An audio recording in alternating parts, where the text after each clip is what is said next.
At narito naman ang mainit na balita mula sa mundo ng politika. Isang makasaysayang desisyon ng ipinalabas ng Korte Suprema laban kay President Kuting ng Norte Jr. na nagbigay ng matinding epekto sa kasalukuyang administrasyon at sa relasyon nito sa mga otoridad ng bansa. Ayon sa desisyon ng kataas-taasang hukuman, inatasan si PBBM na masusing makipag-ugnayan at magbigay ng buong suporta sa mga otoridad na nagsasagawa ng mga operasyon para sa kapakanan ng publiko. Matapos ang hatol ng Korte Suprema, ipinahayag ng Vice Presidente Sara Duterte ang kanyang buong suporta sa mga otoridad sa pagpapatupad ng mga operasyon sa buong bansa. Ayon kay VP Sara, siya at ang kanyang tanggapan ay magsisilbing kaagapay sa mga ahensya ng gobyerno na mangunguna sa mga hakbang upang masigurado ang kaligtasan ng mamamayan at ang implementasyon ng mga legal na desisyon. Sa isang pahayag mula sa Vice Presidente, sinabi niya na magiging katuwang sila ng mga otoridad sa bawat hakbang ng operasyon upang tiyakin na ang mga batas ay naipapatupad ng maayos at makatarungan. Ang bawat operasyon na isinasagawa ng mga otoridad ay may layuning mapanatili ang kapayapaan at kaayusan. Tinututukan natin ito upang matiyak na ang mga hakbang na ito ay hindi mauurong at magkakaroon ng epekto sa mga kinauukulan, ani ni VP Sara. Tinututukan din ng Vice Presidente ang pag-audit sa mga operasyon at pagtiyak na ang mga hakbang na ito ay hindi magdudulot ng labis na pag-abuso ng mga kapangyarihan. Muling iginiit ni VP Sara na mahalaga ang transparency at accountability sa mga gawain ng pamahalaan, lalo na't sa panahon ng mga seryosong operasyon. Sa kanyang press briefing kanina, ipinahayag ng Vice Presidente ng Korte Suprema ay may papel na ginagampanan sa pagkakaroon ng mga hakbang na magbibigay ng tamang gabay sa pamahalaan at mga ahensya nito. Sa kabila ng mga hamon na dulot ng desisyon, titiyakin ko po na patuloy ang kooperasyon ng aking tanggapan sa mga operasyon ng gobyerno upang magtagumpay ang layunin nitong makamit ang tunay na pagbabago para sa bayan, sabi ni VP Sara. Samantala, patuloy ang mga pagsusuri at koordinasyon sa pagitan ng mga ahensya ng gobyerno upang masiguro ang epektibong pagpapatupad ng mga operasyon at tugunan ang mga isyu ng kapayapaan at kaayusan. Sa kabila ng mga hamon, patuloy ang mga hakbang ng gobyerno upang mapabuti ang kalagayan ng bawat Pilipino. At heto nga mga balitang ating pagkakatutukan, at kung bago ka pa lamang sa aking channel, huwag kakalimutang mag-like, share and subscribe para updated ka sa aming mga bagong balita dito sa Tatak Pinas.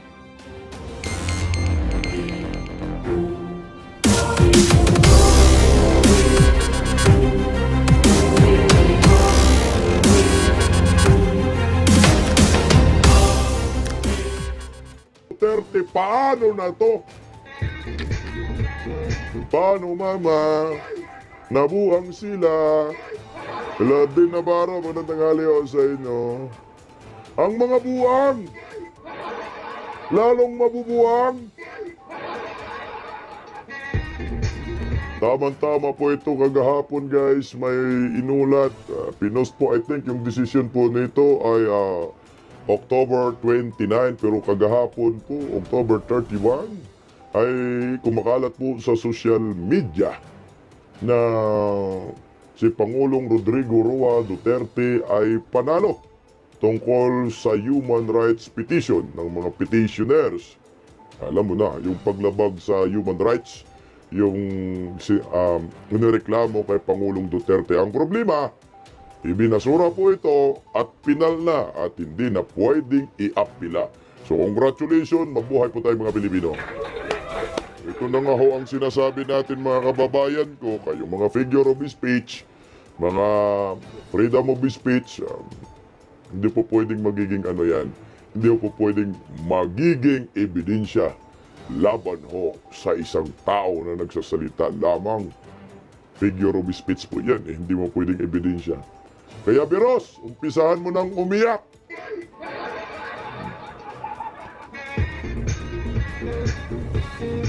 Ito po, pag-usapan din po natin. Alam niyo ho kasi,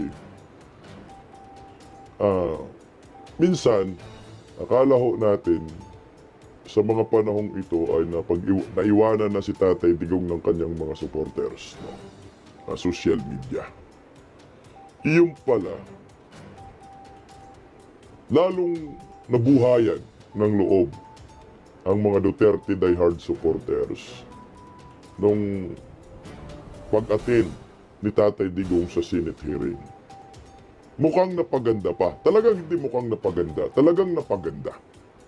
Napaganda pa po sa part ng mga Duterte at sa ating mga supporters ng mga Duterte. Dahil lalong nakita ng maraming Pilipino na yung isang Rodrigo Roa Duterte na yung tatak kamay na bakal ay may paninindigan at kailanman hindi kumakambyo. Gaya po nito. Nagulat po ako kay Senyora. Kilala niyo si Senyora? Kilala niyo si Senyora? Si Senyor, kilala niyo? Napaka-imposible naman, napaka-well-known po itong si Senyora no? Kagahapon ko lang naman to kasi na nabantayan. Pero kung nabantayan ko agad ito, malamang kinontent ko na. Pero tama lang siguro kasi siksik-liglig pa man yung content, no? Kilala niyo po si Senyora? Putang ina. Iyak dito si Biros. Sabi ni Melondago, si Senyora patay na patay kay Tatay Diggs.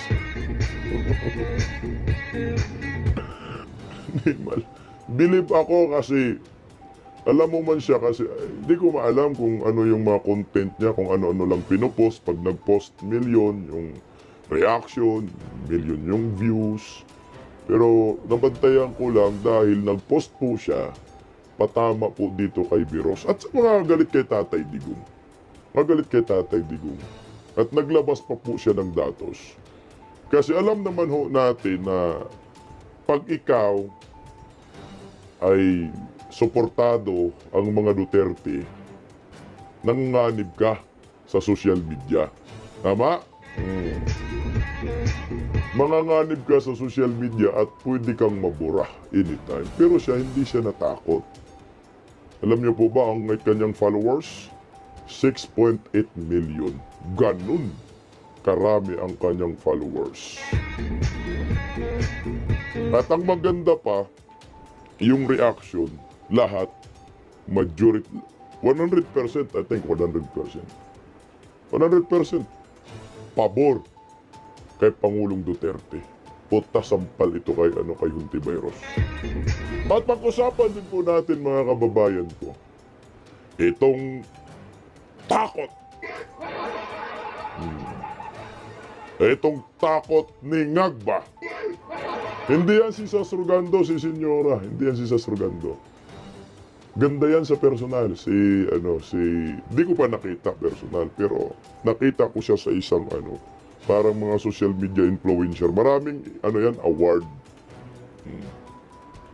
Natakot si Ngagba kay Vice President Inday Sara Duterte. Ay, may hula ko, bistak si Senyor. Hindi yan si Senator Amy. Hindi, nakita ko na yan. Bata pa yan, siguro mga nasa 20s pa yan ang edad ni Senyora. Nasa 20s pa yan, edad ni Senyora. Yung ganyang hugis ng mukha niya, pareho lang, pareho. Nasa 20s yan si Senyora. 20 siguro. Wala pang 30s yan. Hindi siya ganun katangkaran. Nakita ko na yan. Hindi ba si Senyora Sabay yan? Ngagba! Biglang bumisita! Happy Ondas Nyar! Binisita ang huhukayin ni Vice President Inday Sara Duterte! Baka binundahan ba ni Bangag ba? Pero pansin ko wala si Palaka, no? Hindi sumama si Palaka, baka may may jet lag pa tong animal. No?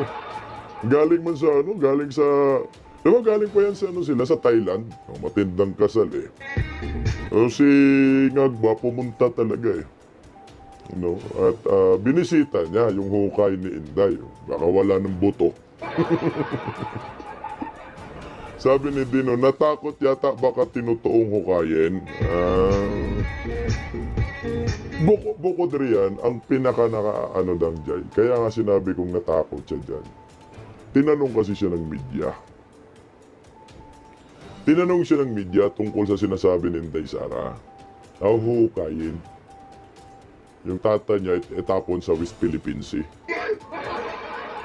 Natakot, narinig niya yung Inday Sara, natakot siya eh. Ngumiwi na lang.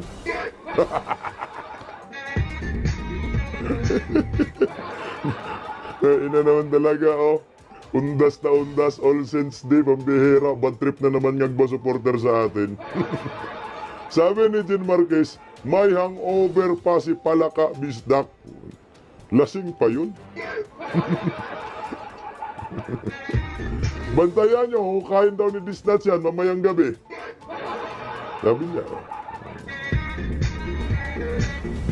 Kaya pag-usapan agad natin mga kababayan ko, itong pagkapanalo ni Pangulong Rodrigo Roa Duterte sa Korte Suprema. Good news po ito sa ating mga Duterte diehard supporters, sa mga galit sa mga durugista, no?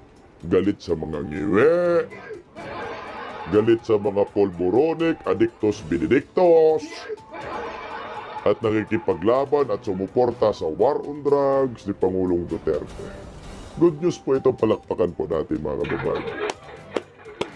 Ayan. Pinost po yan ng Daily Inquirer.net. Tingnan mo. Masakit ito sa loob ni Dilima, pati kay Hontivirus.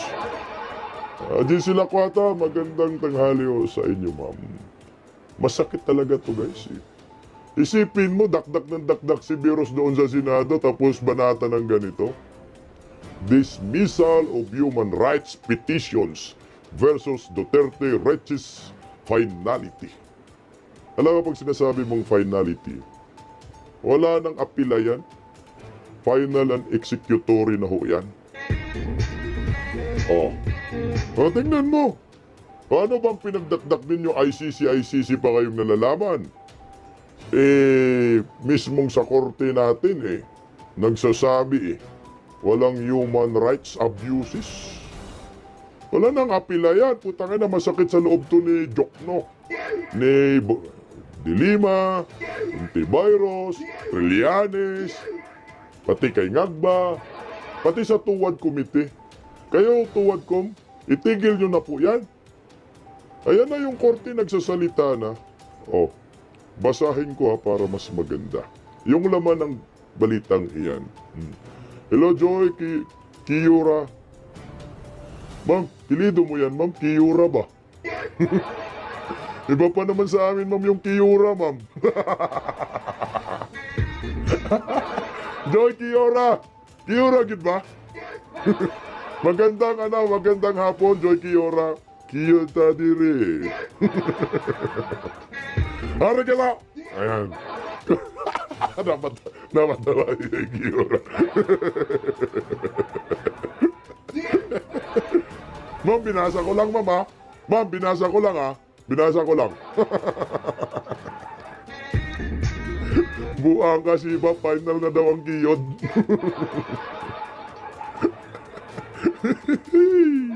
All sense din ngayon, wag magkalat. Ito, basta, okay lang. Okay lang. Okay lang, di off naman eh. Ma'am, okay lang ma'am. Di off naman, no? Holiday. Roko-roko talaga ba? Pag narinig na ni Risa Hontivirus, tay, basa na naman. Ay, ito, basa. Dito muna tayo para masaktan ng mga animal. Gagi talaga naman eh. Ito. Manila, Philippines. The dismissal of petitions for protective writs filed by several human rights groups where former President Rodrigo Duterte was implicated has attained finality. In a document made public Thursday, the Supreme Court has already released the entry of judgment for the case of which a decision has become final and executory in April 29, 2024. Pag sinasabi mong final and executory, wala nang apila. Tama? Utang ina, kahit magulong-gulong ka dyan, Franz Castro, wala ka nang malalaman. Wala ka nang apila dyan, wala ka nang magagawa.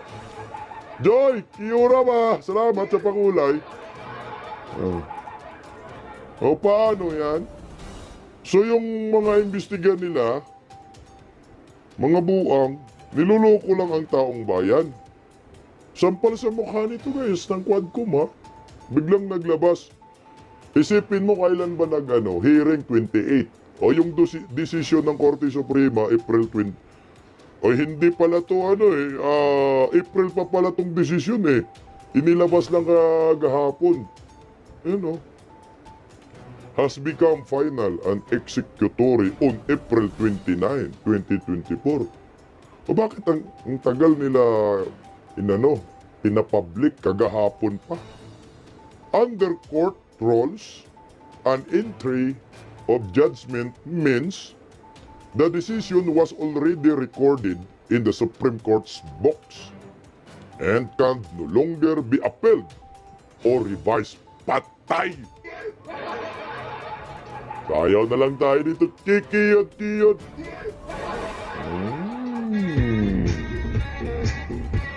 Ay, bakit na lang inilabas nila? Tama, gumawa kasi ng mikos-mikos ang mga ulol. Pero maraming salamat sa pakulay. Kahit anong gawin pala nila guys, final na. Nakasulat na daw sa logbooks ng Supreme Court eh. Final na, final and executory. And can no longer be appealed or revised. O tigil na yung hearing. The case was about the petition for review filed by Karapatan Rural Missionaries of the Philippines in Gabriela. Ito mga komunista pala nag-file that sought a reversal of the Court of Appeals. Dismissing their petition for writs of amparo in habeas data to protect their members. Wala na. Binasura. So, ibig sabihin, mabuhay po tayong mga Duterte Dayard supporters. Hindi lang tayo mga Duterte Dayard supporters, kundi maraming mga Pilipino. Wala na. Hindi na maaapila. Hindi na nila kayang iapila. Kahit siguro si Bangag, si Bunyeng na kayang bumuhay ng patay, hindi na kaya ho ito. So ang gawin na lang nila, gawa-gawa na lang sila ng kaso uli. Kaso kung magawa-gawa sila ng kaso, halatado na masyado na dismiss naman ito guys, itong mga human rights na ito. Hello, magandang tanghali po Aki. So victory po ito sa lahat ng maraming Pilipino. Sabi ni Manuel Lim, ayon daw sa source, bayad o kadaya. Sinabi man ni yan? Sinabi man ni Pulong yan? Advance iyak na. So, good news po para sa ating mga Pilipino na gustong matipok lamok, itong mga durugista. Siyempre, ayaw natin sa droga animal. Sino bang gusto magdruga-druga? Si Biros lang naman.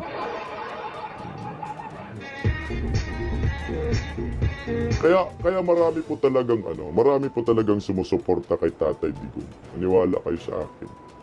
Kaya tayo nga dito sa Bisdak Pilipinas kahit hindi nagla-like yung mga trolls, nanonood pa rin, di ba? Hello, Manicuristang Ilongga, magandang tanghali sa inyo. Tingnan niyo po. Ako bilib lang ako talaga sa mga hindi nangiiwan kay Tatay Digong. Tama? Sa kabila po ng mga batikos, kay Tatay Digong, Senado, Kongreso, sa mga Duterte, bilib lang ako sa mga may prinsipyo na mga Duterte Dayard supporters mula noon hanggang ngayon. Bilib ako sa kanila talaga na hanggang ngayon ay dumidipinsa pa rin sa Tatay Digong, Duterte pa rin, hindi natitinag ang kanilang prinsipyo. Bibihira po yung ganong klaseng tao na kahit busalan ay tuloy pa rin ang pagsuporta sa katotohanan.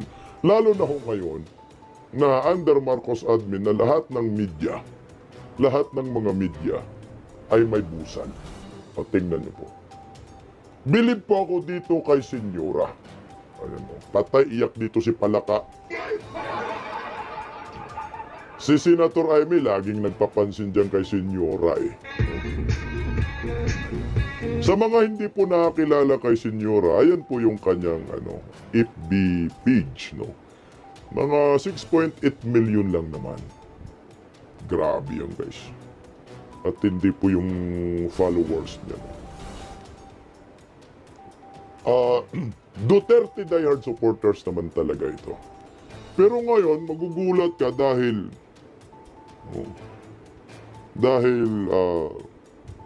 sipin mo, kung ganyan yung followers ko, 6.8 million, siyempre mag-iingat ka rin, no? Kasi pag nabalitaan mo yung mga supporters ni Tatay Digong sa social media, pinagbubura. Pinagbubura, di ba? Nasuspinde sila sa Sugando, Maharlika. Pero to 6.8 million. Ang lawak ng engagement, isipin mo, kahit yung mga mainstream media ayaw sumuporta sa mga Duterte, meron rin naman talagang mga vlogger, mga DDS na may malawak na mga followers. Si Sas nawala yung page niya, nawala. Pero simple lang naman yung ribat niya dito. Hindi naman masyadong harsh, pero sapul si virus dito. Tingnan niyo po. Ang maganda lang, nagbigay pa siya ng datos. Yan ang maganda dyan. So pag sinasabi mong fake news, hindi mo mababato ng fake news. Ayan po si Senyora yung post niya. Kahit silipin niyo po ngayon yung post niya, nandyan pa rin ho. Yung post ni Senyora. Hindi pa rin po yan nabubura. Kasi kanina ko pa lang po yan nasilip. No? Ito kasi post ng ibang vlogger. Pero ako, sinilip ko siya para ma-confirm natin kasi baka naman fake news. Pero ako sinilip ko ho talaga. Sinilip ko ho talaga. Mamaya. Ang sabi dyan ni Senyora, Duterte pa rin. Sipin mo, may tatlong punctuation mark, galit na galit. Duterte pa rin. Kung hindi dahil sa war on drugs. Hindi natin malaman kung gaano katalamak ang druga at milyong-milyong Pilipino na pala ang lulong. Real talk yan. Totoo ho yan. Kung lang walang war on drugs, hindi mo malaman yung kapitbahay mo bangag. Kung walang war on drugs, hindi mo malalaman yung kamag-anak mo bangag. Hanggang ngayon, di pa rin matanggap ng majority ng mga Pilipino suportado ang war on drugs ng President. Tama ka dyan. Majority of the Filipino people, suportado po talaga ang war on drugs ni Duterte. Kaya nga nanalo siya dyan. Nanalo dahil dyan. Salamat sa pag-invite kay Duterte sa Senado na numbalik ulit kung bakit ko siya sinusuportahan noong 2016. We love you, PRRD. Iyak ka na. May pang-aasar ba? Ito yung isa sa mga halimbawa ng mga supporters na mula noon hanggang ngayon hindi pa rin nagbabago. Maraming salamat Ma'am GGR sa Panguloy Idol Reward to Hindi Virus na Limaw, thrilling sa pagkatalo nila. Abuloy ko kay Castro. Sintabo lang po bao nila sa impyerno. Tama ma'am, may tulay na sila papuntang impyerno ma'am. Gumawa ng tulay si Dayonyor sa impyerno, papuntang impyerno, wala lang bakal. Nag-apak mo laglag ka diretso. Okay, balik tayo kay Senyora. Ito yung sinasabi ko sa inyo. Hindi nababayaran. Hindi nababali. Itong ganitong klaseng supporters, Duterte diehard supporters, DDS 2016 pa. Sabay-sabay kami dyan. Ako, 2015 talaga ako nag-start, kalbo-kalbo kami sa doon sa Pumili. Pakalbo ako, baka hindi pa ninyo nakita yung pagkalbo ko. I-search ko, ipopost ko dito. Papakita. Gwapo din naman.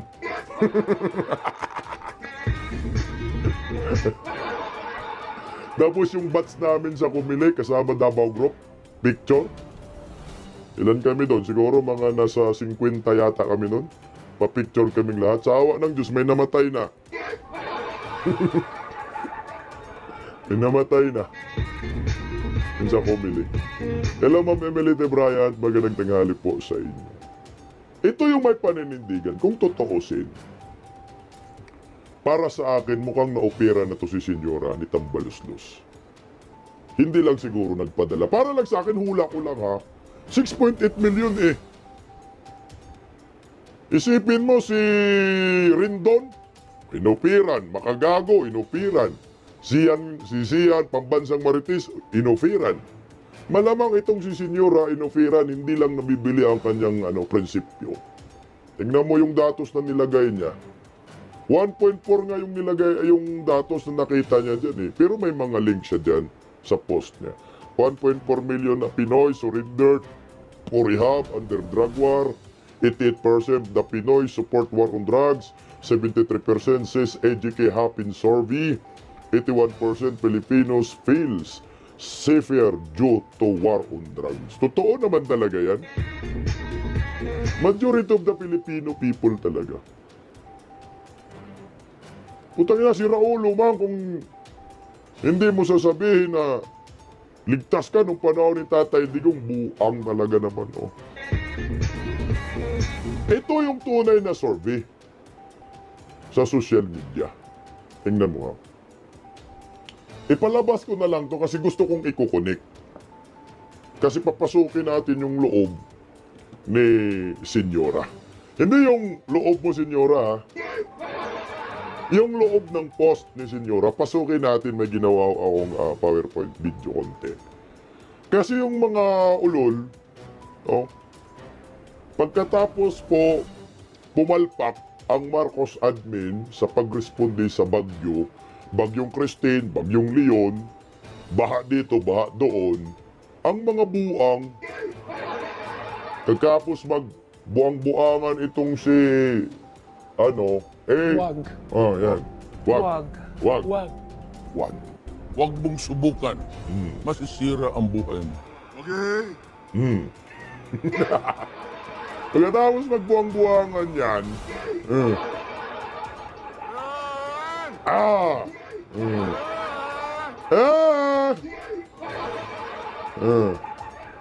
yan yung, panoorin nyo muna ang buang-buangan. Ay!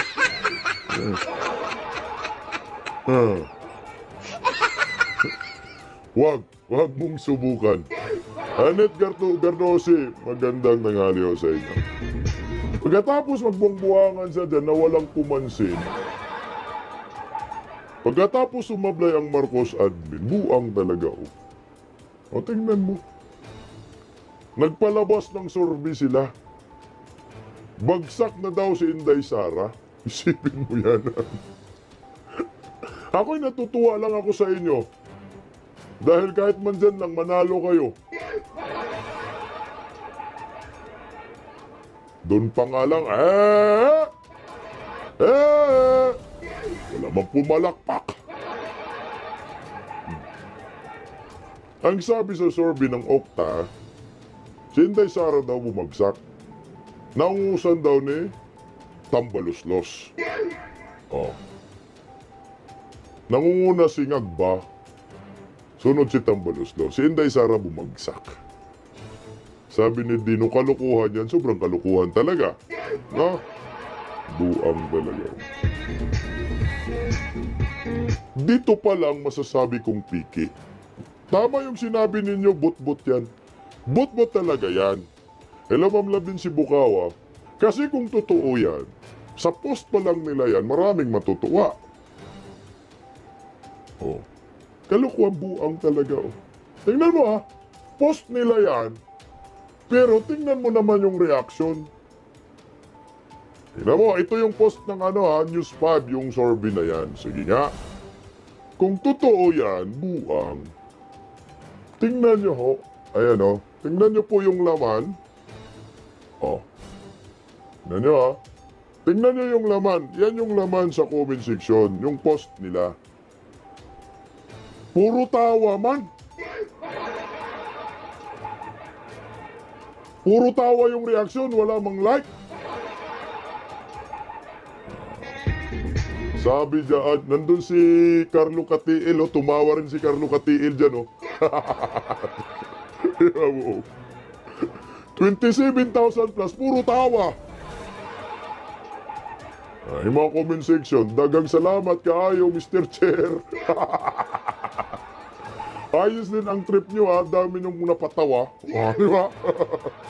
Laban Inday Sara. Daming napatawa. Yung post ka dyan na 12,000 ang patawa. Lahat ng reaction, ngiwi. Kanya mo, tingnan natin kung ilan yung reaction. Ilan yung reaction na tawa-tawa para kumpara natin. O, tingnan mo, buang talaga. Isipin mo, sa 27,000 na nag-react, no?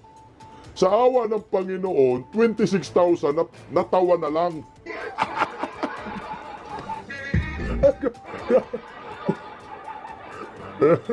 Bawa natin kundi yan. Buang man yan. Sa pinagluloko nila sarili nila,